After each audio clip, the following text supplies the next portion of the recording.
Hello students, welcome back to HiQ study. Hope है आप सब लोग अच्छे होंगे अपने घर में और अपने फैमिली का ख्याल रख रहे होंगे। लास्ट क्लास में हमने इलेक्ट्रिक करंट एंड सर्किट, मतलब लास्ट क्लास बोलता हूँ मतलब जो भी पार्ट मैंने कराया हुआ है उस पर्टिकुलर सब्जेक्ट है या उस पर्टिकुलर क्लास के। तो लास्ट क्लास में जैसे हमने क्लास 10th का जो देखा था, हमने electric current and circuit finish किया था और भी उससे रिलेटेड जो भी इंपॉर्टेंट टॉपिक्स थे मैंने आपको सब बता दिए थे। कंपैरेटिवली आपके दोनों स्टेट बोर्ड और सीबीएसई बोर्ड का दोनों कंटेंट देख के मैं आपका ये वीडियो बनाता हूँ। तो आई थिंक मैंने ऑलमोस्ट सब चीज़ कवर कर ली थी। फिर भी अगर कुछ रिमेनिंग पार्ट रहता है तो मुझे आप कमेंट सेक्शन में बोल सकते हैं। तो आज हम देखते हैं उसी चैप्टर से रिलेटेड कुछ न्यूमेरिकल्स, थोड़े इजी न्यूमेरिकल से स्टार्ट करते हैं, देखेंगे कुछ डिफरेंट वैरायटी के। ओके, सो पहला क्वेश्चन देखते हैं। तो पहला क्वेश्चन आपका दिया है, electric heater of 3 kilowatt two 20 volt given. आपको क्या निकालना है, बोल रहा है फाइंड आई, मतलब आपको क्या निकालना है पहले, करंट। ठीक है, ये देखिए मैंने लिख के रखा था ये पहले से। तो आपको यहाँ पे दो लॉ आपको यूज होंगे, एक तो आपका हो गया ओम्स लॉ और एक होता है आपका पावर। ठीक है, पावर के लिए आपको ये रिकॉल कीजिए, हमने 2-3 फॉर्मूले लिखे थे। अब आपको ये देखना है कि आपकी कौन सा फॉर्मूला आप यहाँ यूज कर सकते हैं। ठीक है, पावर जनरली होता क्या था आपका, वर्क अपॉन टाइम। हमने क्या लिखा था, heating effect of electric current, work इसमें कन्वर्ट हो जाता था आपका हीट में, और हीट एनर्जी क्या होती थी, I2RT होती थी। जब इसको और आप रीअरेंज करते थे तो आपको VI और I2R के फॉर्म में मिलता था पावर। क्लियर, इतना आपको थोड़ा ध्यान आ रहा होगा, नहीं आ रहा है तो मेरे लास्ट वीडियो जाके देखिए, उसके बाद ही आप यहाँ पर प्रोसीड करेंगे। तो यहाँ पे जब हमको यूज करना है पावर का फॉर्मूला, तो क्या यूज करना है, पावर इक्वल्स टू VI। क्योंकि देखिए मुझे पोटेंशियल डिफरेंस पता है और मुझे क्या पता है आपका करंट, पावर, उससे उसकी हेल्प में क्या निकाल सकता हूँ, करंट निकाल सकता हूँ। तो आई क्या हो जाएगा आपका, P/V। क्लियर है, आई क्या हो जाएगा आपको, P/V। तो पावर कितना दिया आपको दिया 3 किलोवाट। अब उसको 3000 वॉट में लिख लीजिए, और नीचे आपका दिया आपको वोल्ट 220 वोल्ट। करेक्ट, सॉल्व कर लीजिए।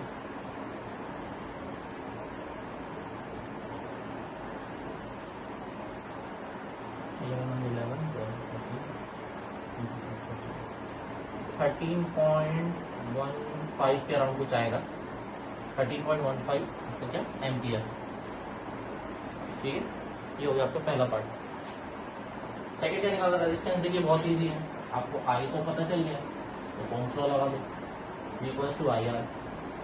आई क्या आपका 13.15 और रेजिस्टेंस, अच्छा रेजिस्टेंस आपको निकालना है।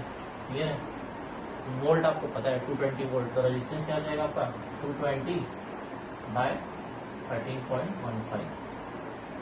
इसको भी सॉल्व करोगे तो आपको आएगा अराउंड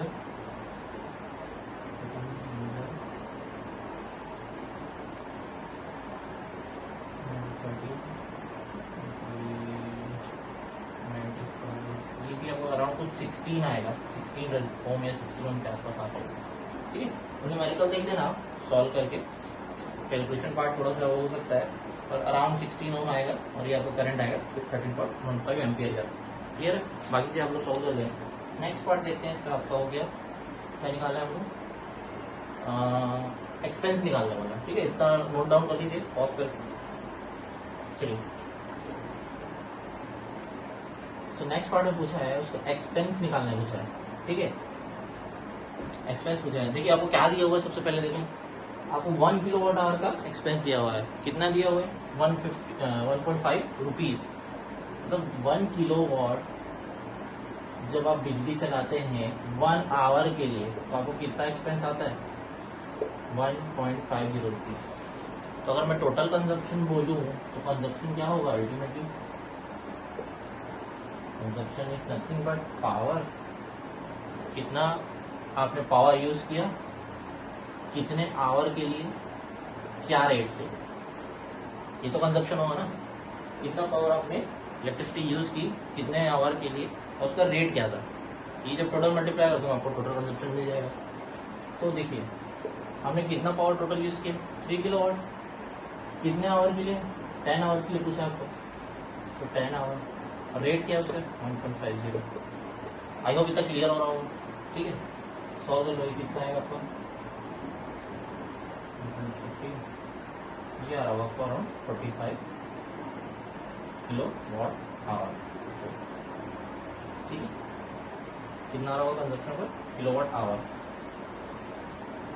क्लियर है? सॉरी किलोवाट आवर रुपीज, कितना रुपीज कंजप्शन निकाल रहे हैं ना अपन। आई होप क्लियर हो गया होगा, ठीक है। तो आपके मतलब 1.5 रुपीज लग रहा था 1 किलोवाट आवर रन करने में, सो कितना पैसा लगेगा आपको 10 आवर्स रन करने में 3 किलोवाट आवर पावर यूज करके, क्लियर हो? चलिए नेक्स्ट क्वेश्चन देखते हैं।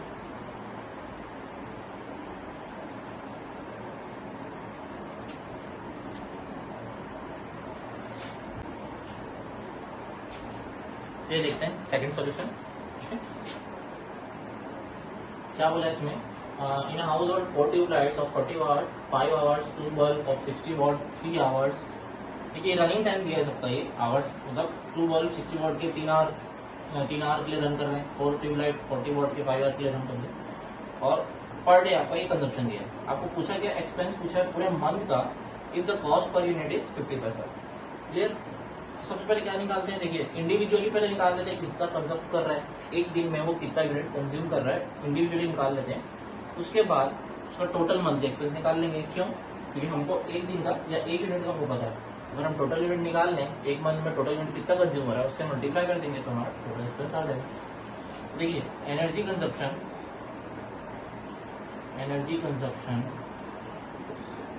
फॉर 4 ट्यूबलाइट क्या हो जाएगा? देखिए एनर्जी क्या होता है आपका बताइए, पावर क्या होता था, power equal to energy by time. Energy क्या हो जाएगा आपका, power into time, clear? So power कितना है, देखिए 4 ट्यूबलाइट 40 वाट पावर, कितना आवर रन कर रहा है 5। देखो ये तो आपका आ गया एक ट्यूबलाइट का, वो भी आया वॉट आवर में। वॉट आवर में एक ट्यूबलाइट निकाला, आपको कितने ट्यूबलाइट रन कर रहे हैं 4 ट्यूबलाइट, और कितने दिन के लिए निकालना है आपको, एक मंथ के लिए निकालना है, मल्टीप्लाई कर 30 कर दीजिए। क्योंकि ये जो भी आएगा आंसर किसमें आएगा वॉट आवर, और हम एनर्जी को किसमें डिनोट करते हैं हमेशा किलो वॉट आवर में। देखिए स्टैंडर्ड यूनिट यूज कीजिए किलो वॉट आवर में, उसको डिवाइड बाय 1000 कर दीजिए, क्लियर? इसको सॉल्व करके देखिए कितना आएगा। ये आ गया आपका 16 into 3/2, ये आ गया 24 यूनिट, क्लियर? ओके नाउ इस साइड देख लेते हैं। अब क्या है 2 बल्ब 60 वाट फॉर 2 बल्ब, आपका एनर्जी कंजप्शन क्या आ जाएगा 2 into 60 into 3 into 30 डेज के लिए डिवाइड बाय 1000। अब अभी क्लियर हो रहा होगा अभी सबको, 2 1 2 5 10, ये हो गया आपका 6 into 9/5, ये हो गया 6 9 54/5, ये आएगा आपका अराउंड 10.8 यूनिट, क्लियर यूनिट्स। और ये थर्ड इसलिए निकाल लेते हैं फॉर 3 फैन। 3 फैन के लिए देखिए एनर्जी कंजप्शन कितना है, कितना दिया आपको 3 फैन कितना रहा है 80 वाट, 3 into 80 कितना आवर के लिए 6 आवर्स के लिए, ठीक है, और 30 डेज डिवाइड बाय 12, क्लियर हो? 3 3 9 एंड 2 4 8 2 5 10, ये हो गया 24/5। ये आपका आ जाएगा लगभग 9 4 6 216/5, इसी आ जाएगा 40 20 16 15 और 43.2 यूनिट। कैलकुलेशन कुछ एरर होगा तो देख लीजिएगा, ठीक है।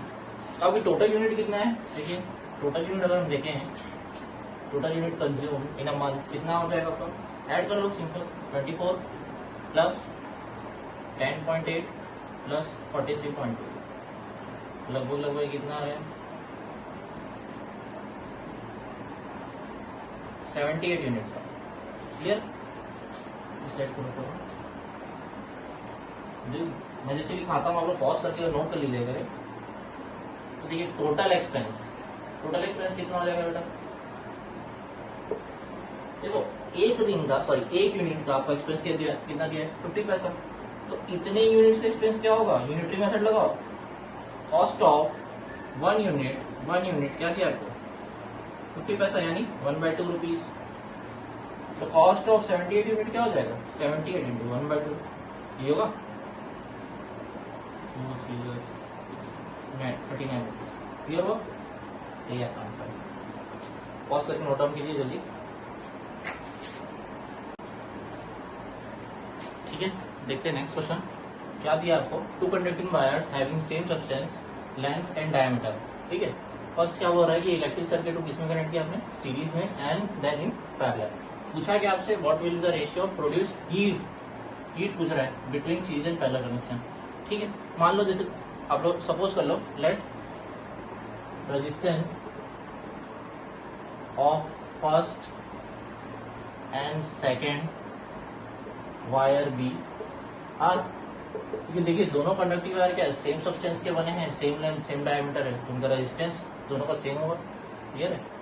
अब मान के चलो आरपी अगर सीरीज कनेक्शन में पहले हमको कनेक्ट किया तो क्या बोल रहा है इफेक्टिव रेजिस्टेंस निकाल लीजिए। ठीक है सीरीज कनेक्शन में जब इनको लगाएंगे तो उसका इफेक्टिव रेजिस्टेंस निकाल लीजिए। मान के चलिए सीरीज कनेक्शन का इफेक्टिव रेजिस्टेंस है आरपी। आरपी क्या हो जाएगा आपका R1 प्लस R2 और R1 R2 दोनों क्या है आर ही है तो आरपी क्या मिलेगा आपको 2R। समझ आया आरपी बोल रहा हूँ सॉरी आर एस सीरीज है तो एस ले लो। नाउ पैरेलल कनेक्शन को आरपी मान लो। पैरेलल कनेक्शन में क्या होता था इफेक्टिव रेजिस्टेंस आपको पता है 1/RP equals to 1/R plus 1/R यही होगा। ये क्या हो जाएगा देखिए 2/R और आरपी क्या आ जाएगा आपको अल्टीमेटली R/2। आई होप इतना क्लियर हो रहा होगा। ठीक है अभी फिलहाल के लिए यहाँ पे लिख देते हैं। अब देखिए क्या निकालने क्या बोला आपको तो हीट जनरेटेड रेशियो निकालना है आपको heat between series and parallel connection उसका रेशियो निकालना है। तो मान के जो पहले वायर से जो हीट जनरेट हो रही है उसको H1 है जितनी हीट जनरेट होगी I2R S T series connection की ये हो जाएगी और आपकी पैरेलल कनेक्शन क्या हो जाएगी I2R P T। क्लियर है ना। इन दोनों को क्या निकालने मिला आपको रेशियो निकालने मिला निकाल बहुत इजी है H1/H2 I2 T cancel RS क्या देखिए आपका 2R और ये क्या हो गया आपका R/2 R कैंसिल रेशियो क्या है आपका H1:H2 ये आ गया आपका 4:1। क्लियर हुआ इजी है। इस टाइप का क्वेश्चन आपको पूछ सकता है। ठीक है चलिए नेक्स्ट क्वेश्चन देखते हैं। ये क्वेश्चन थोड़ा अच्छा है थोड़ा ध्यान से देखेंगे इस क्वेश्चन को। इस टाइप का क्वेश्चन अगर आप अटेम्प्ट कर लिए तो ऑलमोस्ट क्लास 10th में तो फिलहाल क्लास 10 में आपको इससे ज्यादा हार्ड क्वेश्चन देखने को नहीं मिलेगा सीरीज कॉम्बिनेशन के उसमें। ये फिर भी मैंने खुद से बनाया है क्वेश्चन आपको ये क्वेश्चन ऐसे कभी मिलेगा भी नहीं और मैं ट्राई करूंगा कि आप लोग को ये चीज अच्छे से समझ आए। क्या पूछा आपको find current in 6 ohm resistance. देखिए पहला 2 ओम और ये जो देखिए 3 और 6 ओम कैसे ये पैरेलल में फिर उसके बाद 1 ओम रेजिस्टेंस और लगा और आपकी बैटरी कितना पोटेंशियल डिफरेंस दे रही है 6। आपको निकालना क्या है कि इस रेजिस्टेंस में पर्टिकुलर इस रेजिस्टेंस में कितना करंट फ्लो हो रहा है। तो देखिए यहाँ सीरीज और पैरेलल कॉम्बिनेशन का दोनों का आपको कॉन्सेप्ट यहाँ पे लगेगा और आपको आना चाहिए। यहाँ पे देखने चलिए सॉल्यूशन। सबसे पहले देखिए इसको प्रोसीड कैसे करना है स्टार्ट कैसे करेंगे। आपको क्या निकालना है करंट इन 6 ओम रेजिस्टेंस। पहले तो आपको करंट ही नहीं पता पूरे सर्किट में करंट कहाँ है कितना हो रहा है जब वो ही नहीं पता है तो 6 ओम में कैसे निकालेंगे। तो सबसे पहले क्या काम करना है आपको करंट निकालना है पूरे टोटल सर्किट का। आपको पोटेंशियल डिफरेंस दिया है तो पूरे टोटल सर्किट का करंट निकालने के लिए आपको इफेक्टिव रेजिस्टेंस पता होना चाहिए। ठीक है तो देखिए हर एक चीज यहाँ पे यूज होने वाली है आपकी। ये हो गया आपका 2 ओम। ठीक है पैरेलल कॉम्बिनेशन की याद कीजिए क्या होगा इफेक्टिव रेजिस्टेंस 1/3 1/6 हो जाएगा। ये दोनों पैरेलल में क्या आ जाएगा बताइए ये हो जाएगा आपका 3 2 + 1 3/6 is 6 ये आ जाएगा आपका 2 ओम। जब आप निकालेंगे इफेक्टिव रेजिस्टेंस पैरेलल में ये आता है आपका 2 ओम। जब 3 और 6 का आप देखो ये एकदम फेमस कॉम्बिनेशन है 3 और 6 का क्या होता है 2 होता है। ठीक है ये आपको याद हो जाएगा धीरे धीरे क्वेश्चन आप पढ़ते रहेंगे तो। ठीक है ये आपने क्या किया एलसीएम आपका 6 लिया तो ये कितना हो जाएगा 3 का 2 टाइम्स हो जाएगा 1 टाइम्स हो जाएगा। ये हो जाएगा आपका 3/6 आपका अल्टीमेटली आएगा 1/2 आर। ये एक्चुअली किसकी वैल्यू है 1/R इफेक्टिव की वैल्यू आर इफेक्टिव आपको क्या आ गया 2 आ गया। आई होप इतना आप लोग को बन रहा होगा कैसे करना। ठीक है ये आ गया हमारा 2 ओम 3 और 6 का। तो इसको रिजॉल्व कर लो यहाँ पे लिख लो डायरेक्ट 2 ओम। और ये एक आपको ऑलरेडी दिया हुआ है 4 ओम। ठीक है, तो आपको सर्किट पूरी स्टेप से बन जाएगा 6 वोल्ट की बैटरी। अब आप करंट निकाल सकते हैं। तो करंट क्या होता है बेटा, सीरीज में, सीरीज कनेक्शन में करंट सेम होता है, अपने को पता है। तो V = IR लगा दो, V हो गया 6, I आपको निकालना है। इफेक्टिव रेजिस्टेंस क्या होगा, सीरीज में ऐड हो जाएंगे सीधा, 2 + 2 4, 4 + 4 8, I कितना आ गया आपका 6/8 एम्पियर या फिर 3/4 एम्पियर। ये आ गया आपका I। अब फिर से सर्किट को ध्यान से देखो, यहां से मतलब बैटरी से कितना करंट निकल रहा है आपका 3/4 एम्पियर। यहाँ पे भी 3/4 रहेगा, यहाँ पे भी क्या रहेगा इसका 3/4 एम्पियर ही रहेगा। यहाँ पे आके करंट डिवाइड हो जाएगा। क्यों, क्योंकि देखिए पहला कॉम्बिनेशन है, आपको 2 रास्ते मिल रहे हैं करंट को जाने के। यहाँ पे करंट क्या हो रहा है, आपका डिवाइड हो रहा है। यहाँ पे कुछ जाएगा, मान के चलिए I1, यहाँ पे जा रहा है कुछ I2, और ये I1 I2 दोनों आके फिर यहाँ मिलके फिर क्या हो जाएगा 3/4 एम्पियर। तो जितना करंट निकला है उतने करंट तो वापस जाएगा ना बैटरी में। चलिए, आपको निकालना क्या है, 6 ओम में निकालना। कैसे निकालेंगे, अभी भी ना आपको I1 पता है ना I2 पता है, आपको I पता है। ठीक है, तो आप अभी भी इसको क्वेश्चन का नहीं कर सकते, पर आपको एक चीज पता है कि पैरेलल कॉम्बिनेशन में जो पोटेंशियल डिफरेंस है वो सेम होता है। मान के चलो ये दोनों सर्किट के लिए, ये दोनों रेजिस्टेंस के लिए 3 ओम और 6 ओम के लिए जो पोटेंशियल डिफरेंस है वो V1 है। देखो भाई, यहाँ पे भी कुछ एक पोटेंशियल डिफरेंस होगा ना, इसको आप V नहीं लोगे, यहाँ का कुछ पोटेंशियल डिफरेंस अलग, इनका अलग, इनका अलग, पर हाँ इन दोनों का सेम होगा, इतना हमको पता है, वो कुछ V1 होगा। ठीक है, V1 भी क्या हो जाएगा आपको, देखिए V1 = I मतलब करंट इंटू रेजिस्टेंस। लिख दो पहले, कौन सा current, I1 current, I2 current, कौन सा करंट, भाई टोटल करंट ही होगा ना। जो करंट यहाँ पे जा रहा है भाई, इनके जो इफेक्टिव है, आप इफेक्टिव रेजिस्टेंस आप निकालोगे 306 का क्या आया था 2 ओम। तो इन दोनों में इफेक्टिव रेजिस्टेंस जो करंट फ्लो हो रहा है वो यही तो फ्लो हो रहा है। देखिए जब इनको आप इनका इफेक्टिव रेजिस्टेंस निकाले तो क्या है 2 ओम। अब यहाँ सेल से जो करंट आया I, वो भी I इसमें भी गया, I इसमें भी गया, I इसमें भी गया, इतना क्लियर है। तो इसमें भी क्या रहेगा आपके इफेक्टिव रेजिस्टेंस 2 ओम में I करंट आने वाला है। समझ आया कि नहीं आया, सिंपल सी I क्या हो गया आपका 3/4। पोटेंशियल डिफरेंस आप निकालोगे यहाँ से, ये आ गया आपका 3/2 यानी 1.5 वोल्ट। क्लियर हुआ, 1.5 वोल्ट। अब देखिए मुझे पता चल गया ये जो बैटरी यहाँ पे, सॉरी यहाँ पे जो पोटेंशियल डिफरेंस लगा है वो कितने वोल्ट का है, वो है 1.5 वोल्ट का। अब पैरेलल का याद करो, पैरेलल में पोटेंशियल डिफरेंस क्या होता है, सेम होता है, तभी तो हमने कॉन्सेप्ट लगाया था।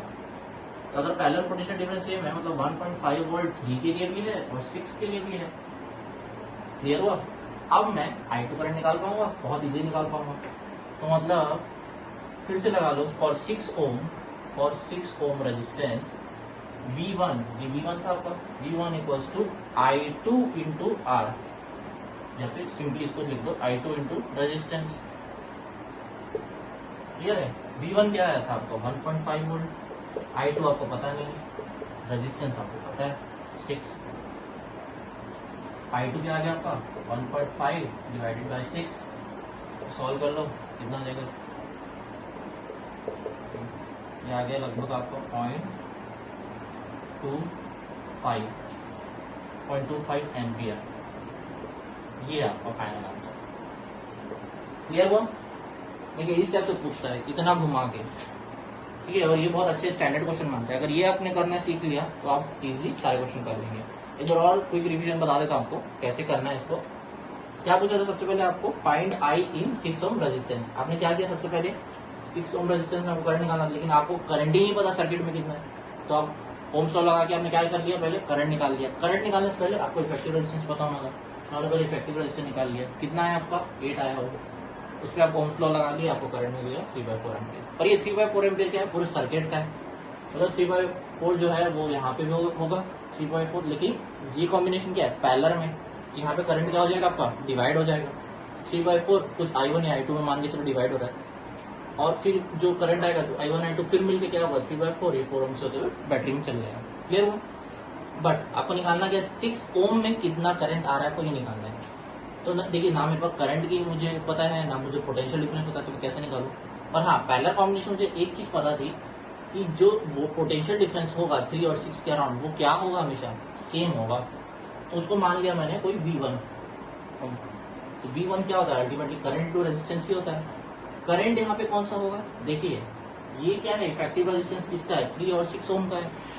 3 और 6 ओम मिलके क्या बनाएंगे, 2 ओम। और ये तीनों कैसे, सीरीज में। तो जो सर्किट से करंट निकलेगा वो सब में सेम होगा। तो मतलब ये इफेक्टिव रेजिस्टेंस जो 2 ओम था, इसमें भी करंट क्या होगा, आई होगा। इसका हेल्प करके हमने क्या निकाल लिया, V1 निकाल लिया। V1 इक्वल्स टू 3/4 इंटू आपका इफेक्टिव रेजिस्टेंस।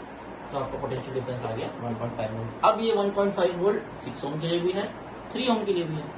क्लियर हुआ। अब आप इजीली निकाल लोगे। आपको I2 निकालना है, पोटेंशियल डिफरेंस पता है, आपको रेजिस्टेंस पता है, फॉर्मूला का निकालना 0.25। क्लियर है। अब देखिए 0.25 ओम अगर यहाँ पे आ रहा है, मतलब 3 ओम पे कितना आना चाहिए।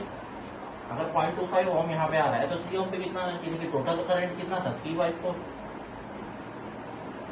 था ना। ये 3/4 इज नथिंग बट क्या, 0.75 ही तो है ये। 3/4 यानी 0.75। 0.75 में से 0.25 यहाँ गया, तो यहाँ कितना है इसके साथ, 0.5 एम्पियर आना चाहिए। इतना तो क्लियर है आपको। अब देखो आप लोग क्रॉस चेक भी कर सकते हो। ये तो मैंने अपने आप से पहले निकाल दिया समझने के लिए। अब अगर मैं फॉर्मूला से निकालता हूँ तो एक्चुअल में आता है कि देखिए 1.5 volt equals to I1 into 3। ठीक है। अब देखिए I1 equals to 1.5 divided by 3। देखो कितना है, उतना ही आ रहा है। तो करंट क्या होता है, सीरीज में डिवाइड, पैरेलल में डिवाइड होता है। ठीक है। तो अगर यहाँ पे मेरा 2.25 गया तो यहाँ अल्टीमेटली 0.5 ही जाना है। अगर आपसे इससे भी पूछे तो कोई भी निकालोगे, दूसरा आप अपने आप से बता लो। ठीक है। चलिए देखते हैं नेक्स्ट क्वेश्चन।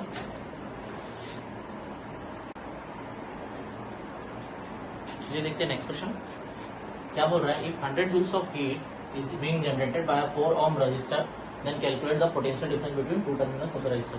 इजी क्वेश्चन है। देखिए आपको क्या बोल रहा है, हीट आपको दे दिया है, कितना 100 जूल्स ऑफ हीट आपको जनरेट हो रहा है, और कितना रजिस्टर दिया आपको, रजिस्टर 4 ओम रजिस्टर दिया। टाइम नहीं दिया, आप टाइम मान के चल लो 1 सेकेंड। ठीक है। तो आपका हीट जनरेटेड क्या आता है, रूल्स लॉ ऑफ हीटिंग याद करो, I² RT। अभी इससे हमने पहले वाले क्वेश्चन में भी किया था, सीरीज पैरेलल वाले में, I² RT। हीट आपको दिया, I के आपको निकालना है, पहले I निकाल लो। ये क्यों कर रहे हैं, ये आपको निकालना क्या है, देखिए पोटेंशियल डिफरेंस निकालना है ना। V इक्वल्स टू क्या होता है, I R पता है आपको, V निकालना है, I नहीं पता है, तो इसलिए हम पहले I निकाल रहे हैं। और हमको हीट दिया इसलिए हम वाला फॉर्मूला यूज कर रहे हैं। तो देखिए आपने यूजफुलनेस के हिसाब से आपको करना है। क्लियर हुआ। अब मान के चलो यहाँ पे अगर आपको करंट निकालने बोलता पहले, और आपको क्या दिया रहता, देखिए करंट निकालने बोलता और आपको यही सब दिया रहता, तो आप क्या तब क्या लगाते, आप I² RT नहीं लगाते, तो V के टर्म्स में लगाते आप। V और I के टर्म्स में जो होता है वो क्वेश्चन में लगाते आप। अगर करंट निकालने बोल रहा है तो आपको यहाँ पे एक पोटेंशियल डिफरेंस आपको एक्स्ट्रा दिया होगा। ठीक है। और नहीं भी दिया तो आप ऐसा V और R के टर्म में भी है फॉर्मूला हमारा, हीट का फॉर्मूला V और R के टर्म में है ना, H equals to I² RT है आपका। तो R को अगर मैं V बाई I लिख दूं क्या हो जाएगा, I² V by I T, H equals to VIT होता है। ठीक है। अब यहाँ पे क्या होगा, अब देखो इसको I को भी आप और हटा दो, I को लिख दो आप, क्या लिख सकते हो, V बाय R। I को लिख दिया आपने V बाय R, ये हो गया H equal to V² by R। तो जैसा यूजफुलनेस है उस हिसाब से फॉर्मूला आप यूज कर सकते हैं। मान के चलो अगर यहाँ पे आपको करंट निकालने बोलता और पोटेंशियल डिफरेंस दिया होता तो पहले आप ये वाला फॉर्मूला यूज करते, उसके हिसाब से फिर आप करंट निकालते हैं। क्लियर है। तो जैसे रिक्वायरमेंट है उस हिसाब से आपको क्वेश्चन को प्रोसीड करना है। चलिए यहाँ पे क्या आ जाएगा आपको, अंडर रूट में 100 डिवाइडेड बाय रेजिस्टेंस कितना दिया आपको 4 टाइम 1, ये कितना हो जाएगा, देखिए 25 टाइम्स जाता है, और ये कितना आ जाएगा 5 एम्पियर। निकालना क्या आपको, potential difference. So from Ohm's law, Ohm's law बहुत इंपॉर्टेंट है भाई, हर जगह जहां करंट मोशन में वहां ओम्स लॉ लगना है। V equals to IR, V equals to 5 into resistance कितना है आपका 4, लगभग कितना वोल्ट लगा आपको 20 वोल्ट। तो देखिए अगर कोई डिवाइस या मान के बल्ब ही है, अगर वो 100 जूल्स ऑफ हीट प्रोड्यूस कर रही है तो उसको कितना पोटेंशियल डिफरेंस आपको देना पड़ेगा। अगर कोई बल्ब है जिसका रेजिस्टेंस 4 ओम है और 100 जूल्स ऑफ हीट ले रही है तो उसको आपको कम से कम 20 वोल्ट का पोटेंशियल डिफरेंस देना पड़ेगा।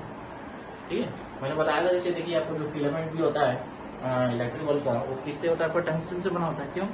Because of its good properties. जैसे उसका मेल्टिंग पॉइंट बहुत हाई होता है, ज़्यादा हीट जनरेट करता है, वो जल्दी मेल्ट नहीं होता। इवन उसकी लाइफ इंक्रीज करने के लिए भी हमने क्या कहा था, इनएक्टिव नाइट्रोजन और आर्गन गैस मिलाते हैं। तो देखिए दिखता आपको कैसा है वो टंगस्टन, एकदम इतना छोटा सा फिलामेंट दिखेगा आपको, हार्डली ऐसा कुछ बना होता है, या कैसा दिखेगा एकदम बल्ब के अंदर। ठीक है, ऐसा कुछ बल्ब होता है, इसके अंदर ये बना देता है। पर ये पता है आपको फिलामेंट लगभग 6 फीट लंबा होता है ये फिलामेंट।